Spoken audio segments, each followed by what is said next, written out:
Oi, turma. Então vamos lá, mais um capítulo. Hoje é o capítulo 15, moluscos e equinodermas. Então, aquecendo, tem uma tirinha aqui, né? E esse caranguejo está escolhendo uma concha vazia para morar dentro. Aí ele diz assim: na minha casa faço questão de uma coisa, vista para o mar. A concha que o caranguejo escolheu pertence a um dos filos dos invertebrados. Qual é esse filo? E pensando nisso, os caranguejos apresentam uma carapaça. No entanto, alguns, como os da tirinha, não a possuem e, portanto, precisam procurar conchas vazias para se abrigar. Explique a importância da concha para esses caranguejos. Vamos lá, vamos à obra. Moluscos. Depois dos artrópodes, os moluscos constituem o grupo de animal mais numeroso, com mais de 100 mil espécies.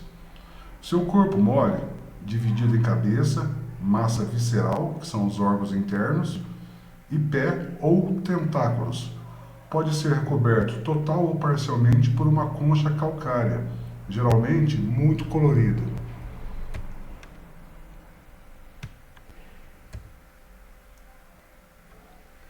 Tegumento. Bom, tegumento, turma, é toda a estrutura que compõe o revestimento externo de um ser vivo, tá? Então, o nosso tegumento, o que é? É a nossa pele, tá bom? Então, o tegumento ou manto que reveste o corpo é que secreta a concha, a qual pode ser interna, em algumas lulas, ou ausente. Quase sempre aquáticos, a maioria é marinha e alguns são ducícolas ou terrestres, como o caracol de jardim. Bivalvos. A concha é constituída por duas partes articuladas. Essas partes das conchas são chamadas valvas. São representados pelos mariscos, mexilhões, pelas outras e etc. Em sua maioria são marinhos, podem rastejar pelo fundo do mar, enterrar-se na areia ou fixar-se a objetos sólidos, como é o caso dos mexilhões. Pelicípodes, como o pecten, podem nadar locomovendo-se por meio da abertura e fechamento rápido de suas vulvas. É a chamada locomoção a jato. Algumas espécies vivem na água doce. Tá? Então aqui, nós temos aqui o pé de um bivalvo. Tá? É uma língua musculosa com a qual ele cava areia submersa. Pelos sifões, a água entra e sai do organismo. E aqui os mexilhões, tá? O mexilhão é muito apreciado na culinária de alguns países. Prende-se às rochas por filamento muito resistentes, tá? Então você imagina por que ele se prende? Vamos ver. Você sabia? Em alguns bivalves, como as ostras, quando acidentalmente entra um objeto estranho entre a concha e um manto, este produz nácar para envolvê-lo, resultando em uma bolinha de nácar chamada pérola. Esse objeto estranho pode ser um pequeno verme ou um grão de areia. A pérola é uma forma resultante da defesa do animal. Temos pérolas formadas artificialmente. Para isso, insere-se um objeto estranho na ostra, que é mantida em viveiros na água. Né? Então aqui entra um corpo estranho, tá certo? Ela vai envolver esse corpo estranho, né? E vai dar origem à pérola. Tá? A formação de pérola dentro da ostra. Imagem extraída do livro Gemas do Mundo, do autor Walter Schumann. Gastrópodes. Representado pelos caramujos, caracóis e lesmas, possuem geralmente uma concha univalva, enrolada em espiral. Existem muitas espécies de gastrópodes marinhos com respiração branquial. Gastrópodes de água doce são pulmonados e perigosos principalmente pelo fato de alguns serem hospedeiros de vermes como o xistossoma. Então aqui a imagem, né, de um caramujo, a concha, que ela é univalva, ou seja, é somente não existe dois lados, né, articulados, então ele é univalva. Aqui nós temos os pés e o orifício respiratório, né? E aqui no detalhe, ó, nós temos os olhos, né, um olho, a boca, os pés, né, que são por toda a extensão do seu corpo, e o tubo digestivo, e uma língua raladora, chamada rádula. Alguns produzem um veneno com o qual paralisam suas presas e pode até provocar a morte do ser humano. Conectando. O caramujo gigante ou caramujo africano é uma espécie invasora. A chatina fulica, caramujo gigante, é uma espécie de origem africana, que, segundo notícia, foi introduzida no Brasil numa feira agropecuária na década de 1980, no estado do Paraná, de forma ilegal. O caramujo africano foi importado para o consumo humano como uma alternativa ao escargot, o Helix aspersa. Esse molusco é consumido principalmente na África e tem suas vantagens nutricionais, pois é rico em proteínas. Na feira realizada no Paraná, foram comercializados kits que incluíam a matriz, com alguns exemplares e livretos que ensinavam como iniciar a criação. Porém, como o brasileiro não tem o hábito de consumir esse tipo de alimento, a demanda não existiu, e os criadores soltaram os moluscos inadvertidamente na natureza, sem imaginar o mal que estavam causando. Ele é hospedeiro de dois vermes nematódeos perigosos, o Angiostrongylos cantonensis, causador de meningite eosinofílica, na qual o verme se instala no sistema nervoso central, com sintomas de meningite, levando à morte. O outro nematóide é o Angiostrangylos costaricensis, causador da angiostragilíase abdominal, que muitas vezes é assintomática, mas em alguns casos pode levar ao óbito por perfuração intestinal e peritonite. As densas populações desse molusco no Brasil devem-se principalmente à ausência de predadores naturais. Apesar de serem herbívoros, são muito vorazes e pouco exigentes para se alimentar, comendo praticamente de tudo. Um exemplar pode colocar em média 200 ovos e se reproduzir mais de uma vez por ano.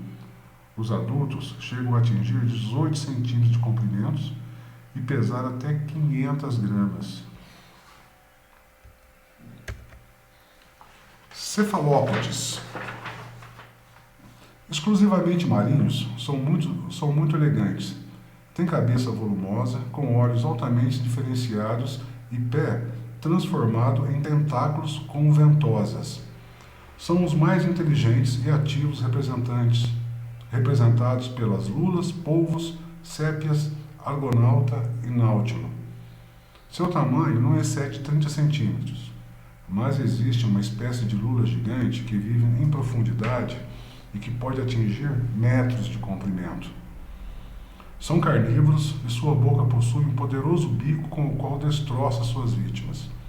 Outra arma interessante é a enorme capacidade desses animais de se disfarçarem ante os inimigos, alterando suas cores e também enrugando ou alisando o tegumento. Então nós temos aqui na imagem uma lula e um polvo. Há uma glândula de tinta que eles eliminam para encobrir sua fuga, atrapalhando a visão de um eventual predador. É dessa tinta que se faz o nanquim. Os cefalópodes podem se locomover a jato pela expulsão rápida de água através de um sifão. Então aqui nós temos uma concha cortada mostrando os compartimentos que se enchem e se esvaziam, tá? Então isso aqui acaba formando, na hora deles se locomoverem, né, forma um jato, um turbo de água aqui.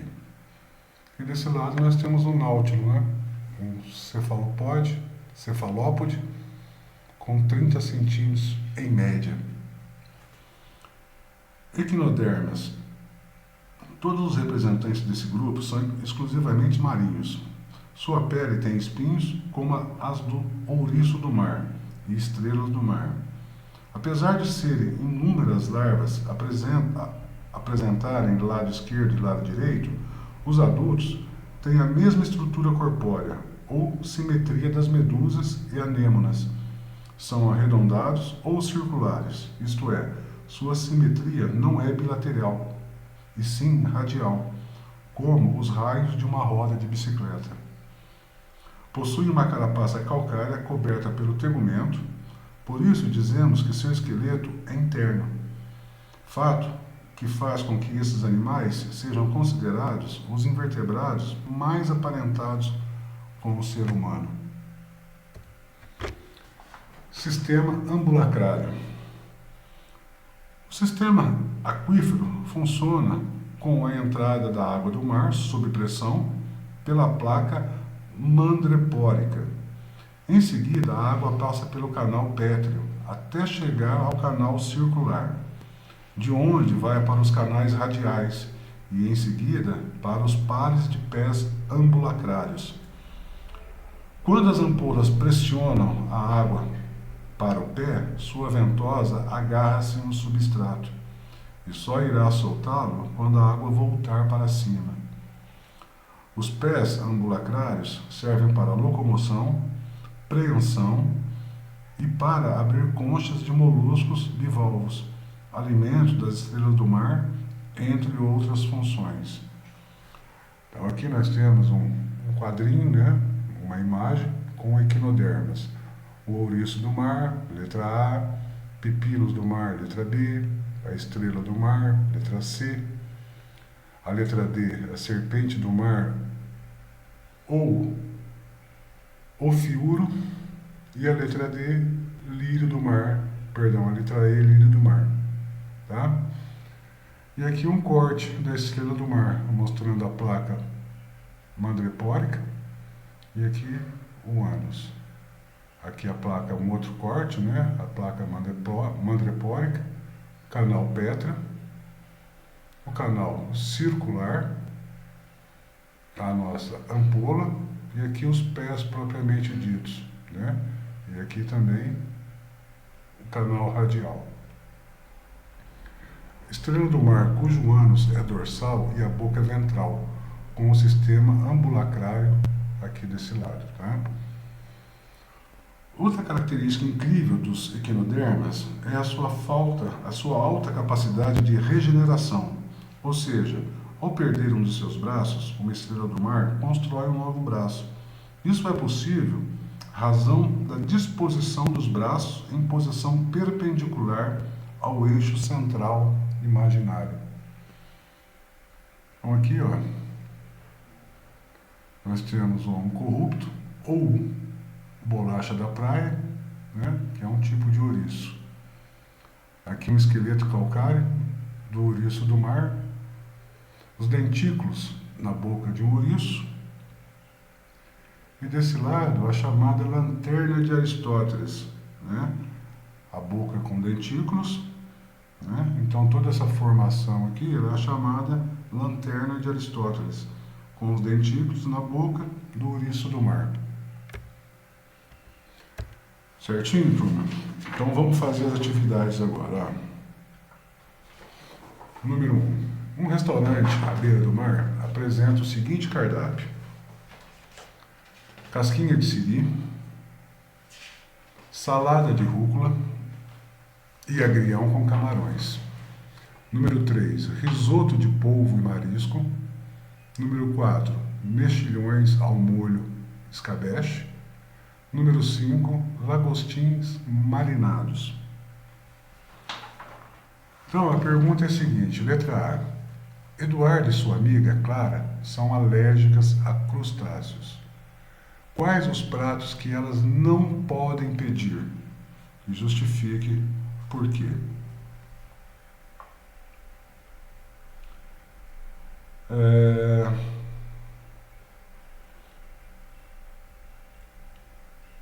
Letra B.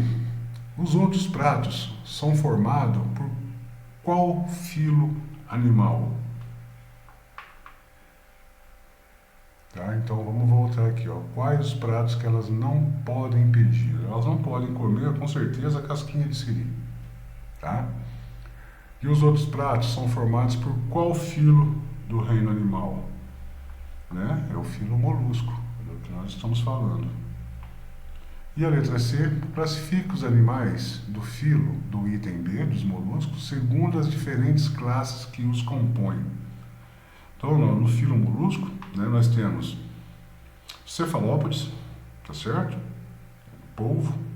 E nós temos os bivalvos, mexilhões e mariscos. Número 2. Dois amigos, Pedro e Rafael, resolveram passar as férias de julho no estado de Goiás. Durante a viagem, Pedro, lembrando-se das aulas de ciências, disse para Rafael que eles nunca poderiam encontrar nesse estado equinodermos. Rafael imediatamente respondeu que o amigo não tinha prestado atenção nas aulas, pois em Goiás são encontrados muitos rios, córregos e aquíferos, que são águas subterrâneas. Logo, a região é repleta de equinodermas. Letra A. Quem prestou atenção na aula? Pedro ou Rafael? Ora, Pedro, porque equinodermas são exclusivamente marinhos e Goiás não é banhado pelo mar. Letra B. Pensando na resposta de Pedro, deu o exemplo de outros estados que também poderiam ser incluídos na sua lista de onde os equinodermas não são encontrados em grandes quantidades. Então pega o mapa do Brasil e vê quais são os estados que não são banhados pelo oceano, pelo mar. Tá? Então nesses estados também não são encontrados equinodermas. Número 3. Pesquise e responda como são formadas pérolas e também como podemos obter pérolas cultivadas. Essa tá facinho, né? Então é só voltar ali e copiar aquela explicação, praticamente copiar, tá? Qual a importância, letra B, qual a importância desse processo para as ostras? Por que as ostras produzem pérolas? Letra C, como é o nome da ciência que estuda as conchas e moluscos?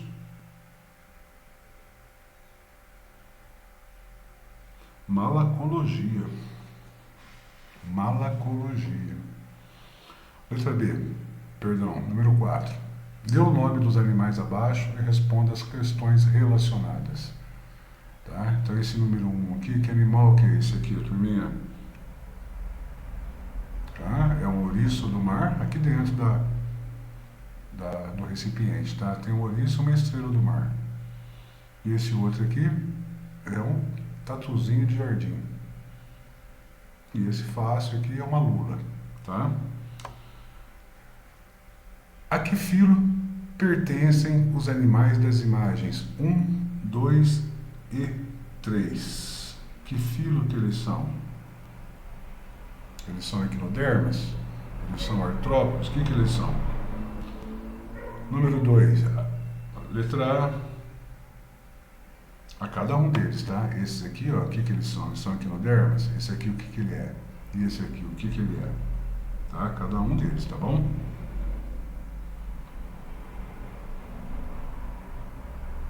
A letra B. Dê a classe dos animais da imagem 2 e 3. Da imagem 2, o que esse aqui é? E esse aqui, o que ele é? Tá?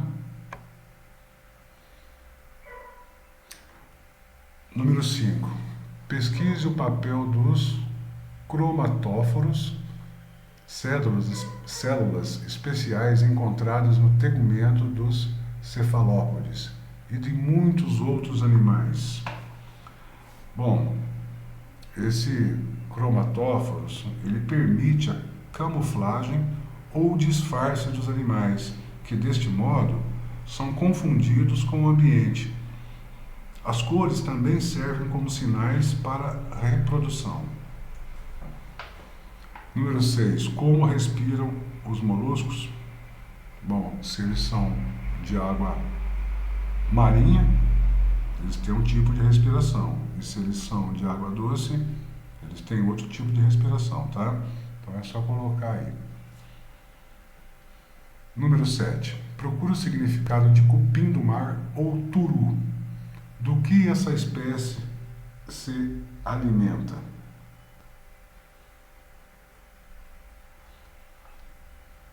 Tá? Então vocês vão procurar isso aí, tá? É só colocar no Google lá, cupim do mar ou turu, tá?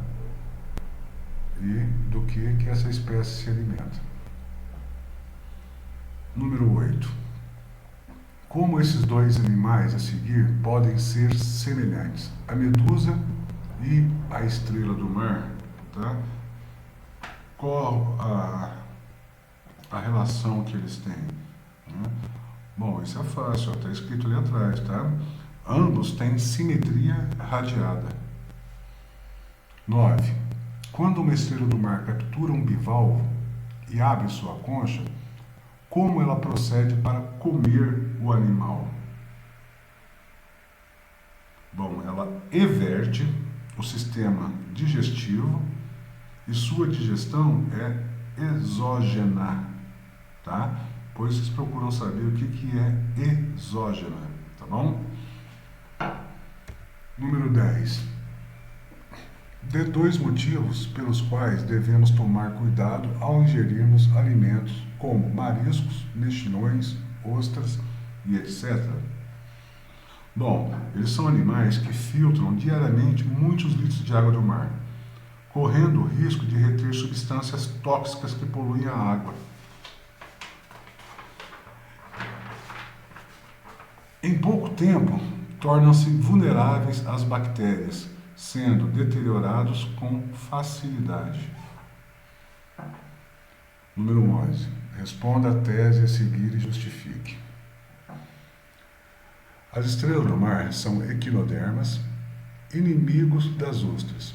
O fato de pescadores de ostras separarem as estrelas do mar que encontram nos bancos de ostras, braço por braço, e as jogarem no mar, assim em pedaços. Letra A. Diminui o número de ostras. B. Aumenta o número de ostras. C. Não aumenta nem diminui o número de ostras. Letra D. Torna as ostras maiores pelo maior consumo de alimentos. Ou, letra E, não altera o equilíbrio ecológico. Bom, turma, nós sabemos que a estrela do mar ela tem a capacidade de se regenerar, não é isso? Então, cada pedaço, teoricamente, regenera uma nova estrela. E com mais estrelas predadoras, menos ostras sobrarão. Procura o significado de osso de Ciba. Osso de Ciba, turma, é a concha interna da lula, também é chamada de pena. Tá? Número 13. Observe os animais e responda. Então nós temos aqui, ó, todas as imagens A, B, C, D, I, E. Então, vendo esses animais, aqui continua F, G, H. Quais os animais que pertencem ao mesmo filo? E qual é o filo desses animais? Então nós temos, ó, a lagosta, a centopeia e a joaninha, que são artrópodes. Quais os animais parasitas? E dê seus filos. Os parasitas a tênia é um parasita e o filo é plateuminto. A sanguessuga também é um parasita e o filo é anelídeo. Depois a letra C. Dê o filo dos animais A e C. Então o animal A é uma água-viva e o filo é cnidário. Depois a letra C é um lírio do mar e o filo equinoderma. Número 14. Numa festa de final de ano, um grupo de invertebrados resolveu fazer um amigo secreto. Nas semanas que antecediam a festa, eles começaram a trocar bilhetes para dar dicas sobre seu amigo secreto. A sanguessuga recebeu um bilhete dizendo que seu amigo secreto gosta muito de água, porém não tinha afinidade com rios e lagos. Portanto, só é encontrado em águas marinhas. A planária mandou um bilhete para seu amigo secreto dizendo que vivia na água e não era parasita. Seu amigo secreto possui muitas patas e é terrestre. A lombriga recebeu um bilhete dizendo que ele, seu amigo secreto, também é um parasita, porém ectoparasita, com 2 ventosas e que vive na água doce. O piolho de cobra informou a seu amigo secreto que eles pertenciam ao mesmo filo, porém são de classes diferentes. A lombriga disse para a Joaninha que seu amigo secreto possui simetria radiada e um dos endoesqueleto calcário. A estrela do mar soube que o amigo secreto da Joaninha, pertence ao filo de muitos parasitas. A partir das informações descritas, forme os pares de amigos secretos. Tá? Então, a minha é bem simples. A estrela do mar, ela é amiga do sanguessuga. A planária é amiga do piolho de cobra. A sanguessuga, amiga da lombriga. O piolho de cobra, da Joaninha. A lombriga e a estrela do mar, a Joaninha e planária. Letra B. Deu os filos dos amigos secretos. Estrela do mar, equinodermas. Sanguessuga, anelídeos. Planária, plateumintos. Piolho de cobra,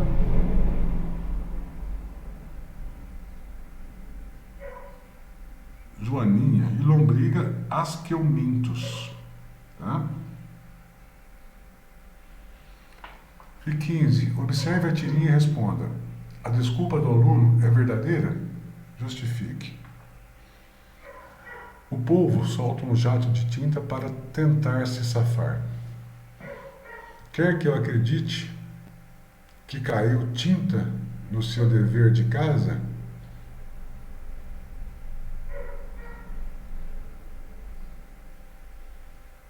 Então, o aluno é o polvo, né?